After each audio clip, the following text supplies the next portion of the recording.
Last time, God asked a man to take a step without a map. Today, he asks for something harder. Not a step into the unknown. A knife. Over the one thing he loved most. Imagine you finally got the promise. The thing you waited decades for. The thing God Himself gave you. And then God says, give it back. Put it on the altar. No explanation. No reason. Just the most unbearable instruction a human heart can receive. Because some obedience you can afford, you feel the dent and you move on.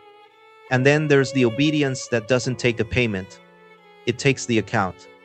That one you can't think your way into. No argument is strong enough to carry you the last few feet.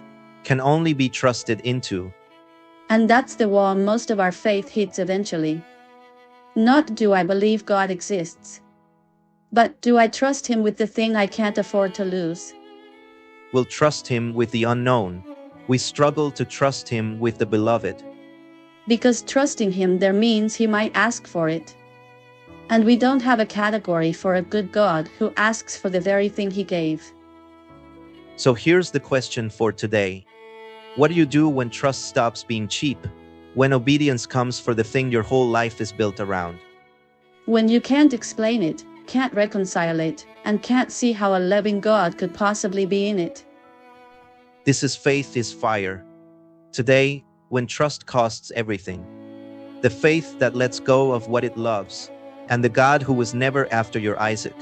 He was after your trust. Let's get into it.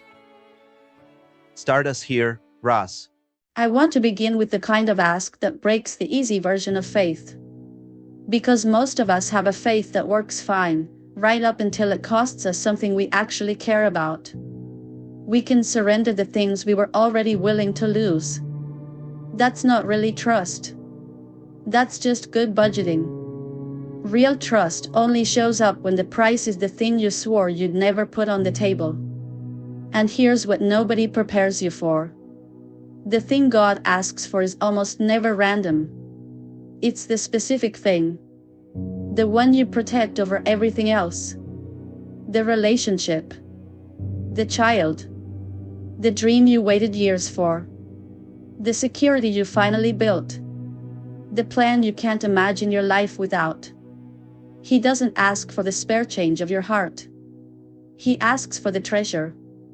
Because the treasure is the only thing that actually measures your trust. And I need to name how this feels from the inside, because surrender is a word we sing on Sunday like it's gentle. It isn't gentle. When the thing on the altar is something you love, surrender doesn't feel holy. It feels like grief. It feels like being asked to tear off a part of your own body. There is a violence to it that the worship songs leave out. So if you're in it right now, if God seems to be reaching for the one thing you can't bear to release, and it feels like dying, you're not weak. You're just honest about the size of the cost. And here's the part that makes it almost impossible. Sometimes the thing He asks you to release is the very thing He gave you. That's the cruelty of it, or what looks like cruelty. It's not the obvious idol. It's not the sin you know you should drop. It's the gift. The good thing. The answered prayer. He gives you the son you begged for, and then asks for him back. And your mind cannot make that compute. Because it feels like betrayal. Like He set you up. Like the gift was a trap. And I think this is where a lot of people quietly lose their faith, not in the trial, but right here, in the contradiction. When God seems to move against His own promise. When the thing He clearly gave starts slipping away and He doesn't stop it. We can survive an enemy. What we can't make sense of is when the hand that gave is the same hand that seems to be taking. That's the wound that doesn't have a category. So let me draw the line carefully, because this matters. There is a difference between a thing God gave you and a thing that has quietly become your God. And usually we can't tell which one we're holding until He asks for it. The grip tells the truth. When the thought of losing it produces not just sadness but terror, when it feels like losing it would end you, that's the tell. Not that the thing is evil, but that it's moved into a place only God is supposed to occupy. The good gift has quietly become the thing you're actually trusting to keep you alive. And that's what makes the ask an act of love, even though it feels like the opposite. He's not trying to hurt you. He's trying to pry your fingers off the thing that was about to become the Lord of your life.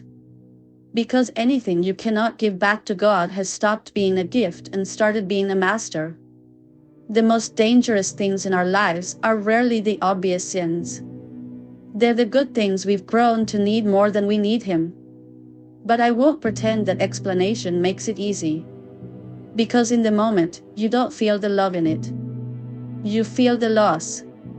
You feel the unfairness. And you're left holding a question with no clean answer. How do you obey a God whose request looks, from where you stand, like the destruction of everything good? How do you keep walking toward an altar you don't understand, carrying the thing you love most, when every part of you is screaming that a good God would never ask this? And what carries you there, if anything does, isn't an explanation. He doesn't give one. It's something underneath the explanation. Something most of us have never had to test until exactly this moment. And what carries you isn't a feeling either. There's an actual architecture to it, and we've studied it. So if it's not the explanation, and it's not the feeling, what is it? It is trust, but not the watered-down version we usually mean by that word. We need to be precise about what trust actually is, because the thing that lets a human being walk toward an altar isn't courage, and it isn't certainty.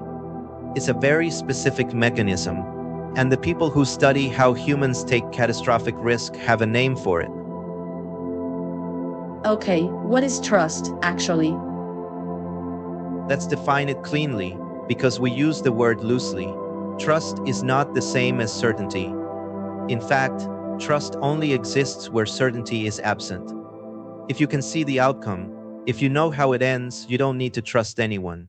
Trust is precisely what you do when you cannot verify, cannot control, and cannot guarantee. By definition, trust begins exactly where understanding ends. So, faith beyond explanation isn't a poetic phrase. It's almost a redundancy. Faith that you can fully explain wasn't faith. It was just a calculation. And here's the distinction that runs underneath this whole episode. You do not trust an action. You trust a person. Read that again in your own life. When something makes no sense, you don't evaluate the request in a vacuum. You evaluate the one making it. A surgeon tells you something frightening about your own body, something you can't verify and don't understand, and whether you consent doesn't come down to whether you follow the medicine. It comes down to whether you trust the surgeon. Same request from a stranger on the street, you run. The request was identical. The relationship was everything. So trust is a verdict about character, made in the absence of information. That's the engine. And it explains the thing that looks insane from the outside, a person obeying an instruction they can't justify. They're not betting on the instruction. They're betting on the one who gave it. The trust isn't aimed at the ask. It's aimed at the asker. Now, the people who study human development found something about where this capacity even comes from. There's a concept called a secure base.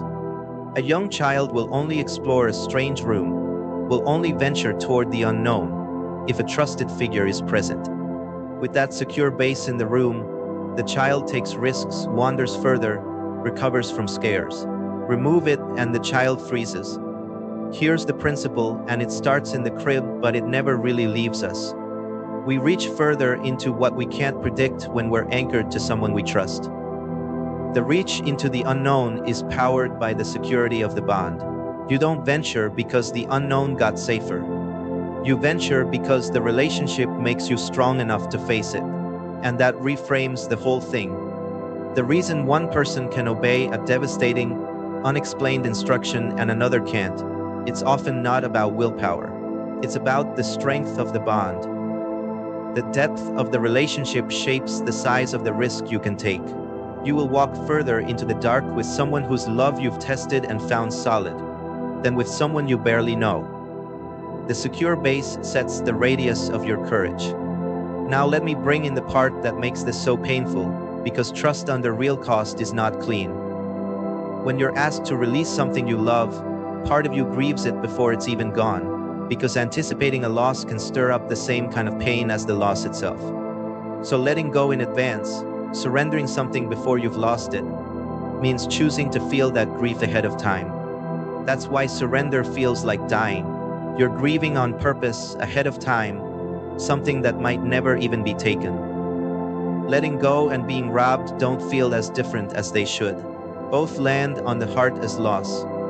And there's a second mechanism, and this is the one that takes people out without a sound. When you hold two beliefs that can't coexist, God is good and God is asking the unbearable, your mind experiences genuine pressure to resolve the conflict. The discomfort is real, almost physical, and there are only three exits. You can decide God isn't good. You can decide the instruction isn't really from Him. Or, the hardest one, you can hold both and let the tension stand, trusting that the resolution exists even though you can't see it. The first two exits relieve the pressure immediately. That's why they're so tempting. Faith is choosing the third exit, the one that doesn't relieve the pressure, that agrees to live inside the contradiction because it trusts the character of the one on the other side of it. And notice what that requires. It requires you to value the relationship more than your need to understand. To say, I would rather hold on to him with a question I can't answer than let go of him to make the question go away. Most loss of faith isn't a thinking problem. It's that the discomfort of the contradiction got louder than the trust in the relationship. People don't usually reason their way out of faith. They flee the tension. One more thing, and then we go to the oldest example of this on earth. Trust, like that secure base, is built. Nobody hands their treasure to a stranger. The capacity to surrender something enormous is constructed out of 1,000 smaller moments where you trusted God with something small and found Him faithful. You're not just born able to do this. You build the bond in the little tests so that when the unthinkable ask comes, you're not deciding whether God is trustworthy for the first time in the worst moment of your life. You already know. You decided it long before in 100 quieter rooms. And the oldest, hardest version of that decision belongs to a father, a son, and a 3-day walk up a mountain. Take us up the mountain. So trust is a verdict about a person, made where understanding runs out, and it's built in advance, in the small rooms, so it's ready for the large one. But the science can only describe the mechanism. It can tell me what trust is. It can't tell me the one I'm trusting is actually good. It can't promise there's a ram in the thicket. Only the story can do that. So let's walk up Moriah with the man who was asked for everything. Read me the instruction. Genesis 22. And I have to set the stakes first or the chapter doesn't land. This is the same Abraham from last episode, but decades later. The promise has come true. Isaac is here. The boy he waited 25 years for. The son of the miracle. The child the entire covenant runs through. Because God had said, in Isaac shall thy seed be called. Every promise God ever made to Abraham is wrapped up in this one boy's life. Isaac isn't just a son he loves. Isaac is the future. He is the proof that God keeps his word. And then comes verse 2. And listen to how God says it, because he is not gentle about naming the cost. Take now thy son, thine only son Isaac, whom thou lovest, and get thee into the land of Moriah, and offer him there for a burnt offering. Read what God does in that sentence. He doesn't soften it. He sharpens it. Thy son, thine only son, whom thou lovest. It's as if he's pressing on the exact nerve. He names the relationship, the uniqueness, and the love 3 times, widening the wound before he ever says what to do. God is not pretending this is small. He is looking straight at the most precious thing in Abraham's world and saying its name out loud. And I want to stop the modern objection right at the door, because some of you are already there, and you're right to be. Isn't this monstrous? A God who asks a father to kill his child. Hold that, because the text answers it, but we have to read honestly first. Two things you must know. 1. Verse 1 tells you before Abraham knows it, the key. Now, the old King James says God did tempt Abraham. But hear how that word is meant. In older English, tempt simply meant to test, to prove, like testing the strength of a bridge. The Hebrew word underneath it, neza, means exactly that, to put to the proof. It does not mean to lure toward evil. And scripture slams that door shut elsewhere. James says it plainly. Let no man say when he is tempted, I am tempted of God. For God cannot be tempted with evil, neither tempteth he any man. So God was proving Abraham. He was never seducing him into sin. We're told from the start this is a test, and a test has an outcome God already intends. 2. And this is critical, the God of the Bible everywhere condemns child sacrifice. In the law, he calls it a detestable thing he hates. And through the prophet Jeremiah, he says it's something he commanded not, nor spake it, neither came it into his mind. So whatever is happening on this mountain, the one thing it is not is God developing a taste for a dead child. He never intended Isaac to die. Hold that line. The whole story turns on it. So what is the test? Is this, will Abraham trust the giver more than the gift? Will he hold even the promise itself with an open hand? Because Isaac had become the one thing Abraham could not give back. And anything you cannot give back to God has quietly taken God's place. The test isn't cruelty, it's surgery on the deepest attachment in a man's heart. Now watch Abraham move because the text is doing something with the details. Abraham rose up early in the morning. No argument, no negotiation. And this is the man who once argued with God for the city of Sodom, who bargained him down number by number.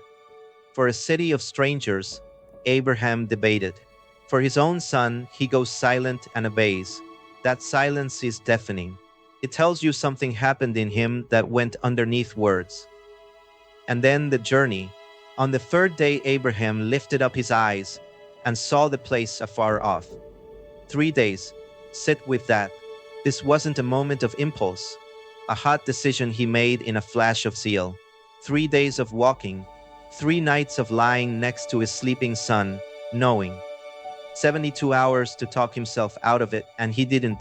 The slow obedience is harder than the fast one. Anyone can be brave for a second. Abraham was faithful for 3 days with his heart breaking the entire way. Then comes the line that breaks me every time. He tells the servants to wait, and he says, I and the lad will go yonder and worship, and come again to you. Come again, both of us. We will come back. Now, was that a lie to calm the servants? The New Testament says no. Hebrews tells us what was actually happening inside Abraham. It says he accounted that God was able to raise him up, even from the dead. That's the mechanism. Watch it. Abraham had two things he believed were absolutely true and that now flatly contradicted each other. 1. God said this boy is the future of the promise. 2. God said put this boy on the altar. He could not reconcile them. So he did not throw out either one. He concluded that God must have a resolution he couldn't see, even if that resolution was resurrection. He trusted the promise so completely that he reasoned God would keep it on the far side of death itself. That is faith beyond explanation. He held the contradiction and bet on the character of God to resolve it. Then the detail that the whole Bible quietly leans on. Abraham took the wood of the burnt offering and laid it upon Isaac his son. The son carries the wood up the mountain on his own back. For centuries readers have not been able to unsee it. A beloved son, climbing a hill outside Jerusalem, carrying on his shoulders the wood he's to be laid upon. We'll come back to that. Hold it. And then the single most piercing exchange in the Old Testament. Isaac speaks, My father, behold the fire and the wood. But where is the lamb for a burnt offering? Where is the lamb? The boy is carrying the wood for his own death and he doesn't know it. And he asks the one question that has no bearable answer. And Abraham says the sentence that turns out to be the most important thing he ever said. My son, God will provide himself a lamb. God will provide. He may have meant it only as a father's ache, a way to keep his feet moving. But the sentence outran him. He thought he was comforting his son. He was prophesying. God will provide himself a lamb, not a lamb God points to. A lamb God is. Abraham didn't know it, but he'd just spoken the name of someone who wouldn't be born for 2,000 years. They reach the place. He builds the altar. He binds his son, Isaac, by now surely old enough and strong enough to resist, and he doesn't. The son trusts the father the way the father trusts God, and that's its own sermon. Abraham lays him on the wood. He takes the knife. He stretches out his hand. The text does not flinch, and neither can we. He raised the blade over the boy. The trust went all the way to the edge of everything. And in that instant, Abraham, Abraham, lay not thine hand upon the lad, neither do thou anything unto him. For now I know that thou fearest God, seeing thou hast not withheld thy son, thine only son, from me. Stop the knife. It was never about Isaac's death. It was about Abraham's trust. The moment the trust was proven complete, the test was over. God did not want the boy. He wanted to know he had the man's whole heart, and now he did. And then Abraham lifts his eyes, and there it is, a ram caught in a thicket by his horns. The substitute, caught in the thorn bush behind him, and notice the ram was already there. It had been climbing into that thicket while Abraham was climbing the mountain. The provision was in place before the test reached its peak. God was not improvising a rescue. The way out was prepared before Abraham ever needed it. He just couldn't see it until he'd obeyed far enough to lift his eyes. And Abraham names the place, Jehovah Jireh, the Lord will provide. And the text adds this strange line, in the mount of the Lord it shall be seen, as if to say, remember this mountain, something will be seen here again. And it was, because here is the detail that turns this from a story about Abraham into a story about you. Moriah, the region of that mountain, is the same region where, the Bible tells us, the Temple of Jerusalem was later built. The hill of provision. And on that same range of hills, 2,000 years later, another father walked another son up the slope. Stand on Moriah long enough and the centuries blur. Another only son, another load of wood, except this time it isn't laid on the boy by his father. The son hoists it himself and walks, and you keep waiting for the voice. The Abraham, Abraham, stop. It doesn't come. Heaven stays silent this time on purpose. No ram comes crashing out of the thicket, because this time the thicket is on his head, and he is the ram, and nobody is going to substitute for the substitute. That's why God could stop Abraham. Because God was never going to ask of a human father what he was unwilling to do himself. He spared Abraham's son because on that same mountain, he would one day not spare his own. And the New Testament says it with the exact words of Genesis on purpose. He that spared not his own son, but delivered him up for us all, how shall he not with him also freely give us all things? Not withheld, the same phrase. Abraham did not withhold his son from God, and God did not withhold his son from us. Moriah was a rehearsal. Calvary was the real thing. The lamb God told Abraham he would provide, he provided him, himself. So when we say faith beyond explanation, this is the floor it finally rests on. You are not asked to trust a God who stays safely off the altar and demands you climb onto it. You're asked to trust a God who climbed onto it first. The cross is the reason your unexplained ask is survivable. Whatever he's asking you to put down, he is not asking from a distance. He has already proven with his own son that he is not after your destruction. He's after your trust, and he paid for the right to ask for it. So how does someone actually live this, when it's not a story on a mountain, but their real life, and a real thing they're being asked to let go of? Bring it home. So Abraham trusted the character of God over a contradiction he couldn't resolve, and found the ram was there all along, and the cross waiting at the end of the road. Which is the most beautiful thing in the Bible. And also the hardest to do on a Wednesday, with your actual Isaac in your actual hands. So let's make it real. Not a story you admire. A thing you can do. Let's be honest about what we're asking, because I won't cheapen it. We're asking how a person releases their grip on the thing they love most without their heart shattering. There's no technique that makes that painless. But there is a way to walk it that is faithful instead of crushing. Here are 5 practices. Some from the text, some from what we understand about the human heart, and like always, they agree more than you'd think. First, name your Isaac honestly. You can't surrender what you won't name. So ask the uncomfortable question, what is the thing I could not give back to God? Not the thing I should give up, the thing I'm terrified He might ask for. The relationship I'd disobey Him to keep. The outcome I've told Him He has to provide.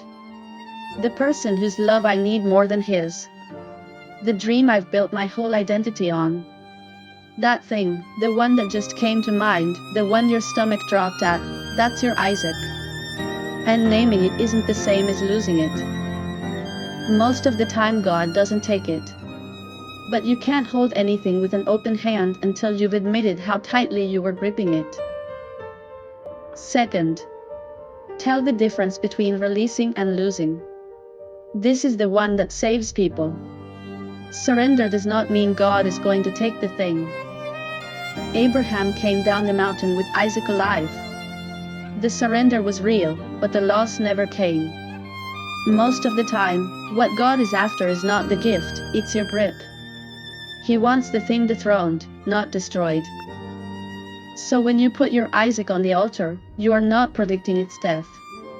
You're moving it from the throne of your life back to its proper place, a gift, held by a person who trusts the giver. Often you get the very same thing back, but now you're holding it instead of being owned by it. Open hands can still hold.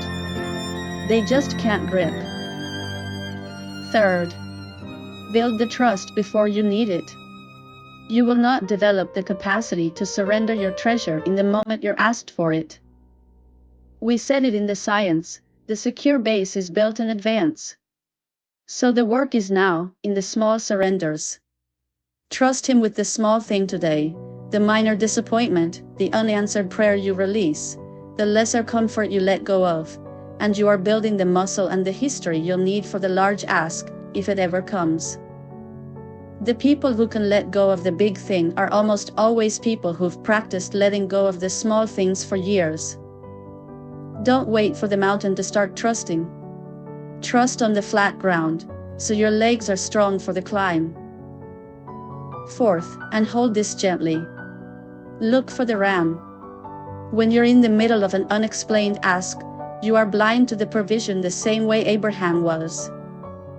The ram was in the thicket the whole time, he just couldn't see it until he'd obeyed far enough to lift his eyes. So train yourself to believe that God's provision is already in place before you can see it, and then go back and find the evidence. Look at your own history.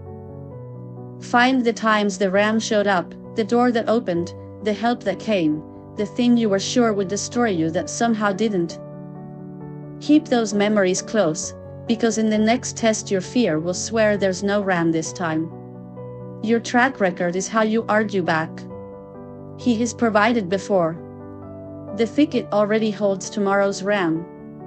You just haven't lifted your eyes yet. Fifth, and this is the one underneath all of them. Anchor to the cross, not the outcome. Here's the difference between this and positive thinking.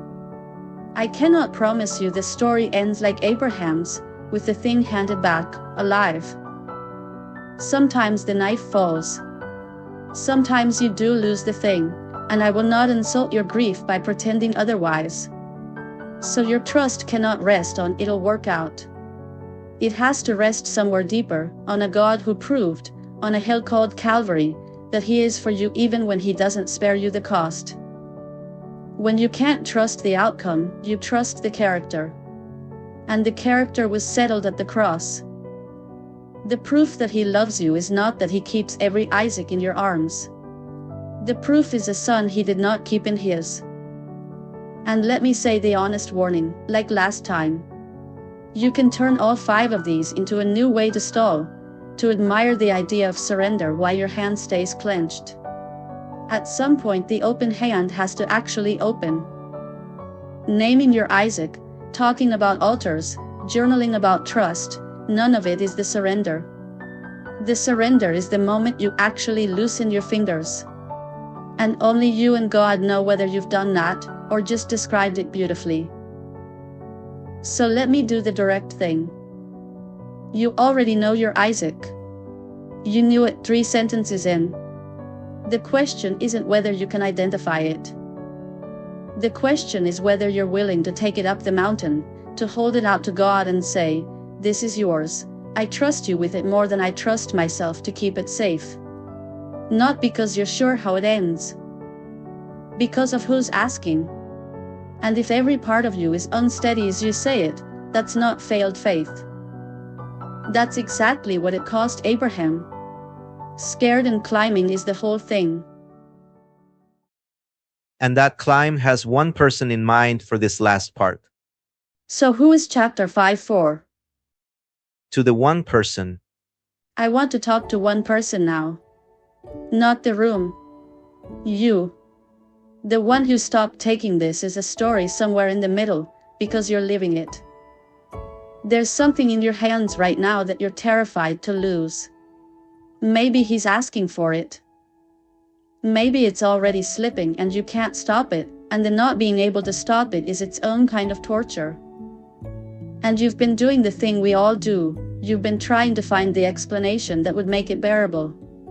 And it hasn't come. Because he rarely sends the explanation. He sends himself and asks you to trust. Let me say the thing you're most afraid to say out loud. Part of you is angry. Because it feels like betrayal, that the God who gave you this is the one who seems to be reaching for it.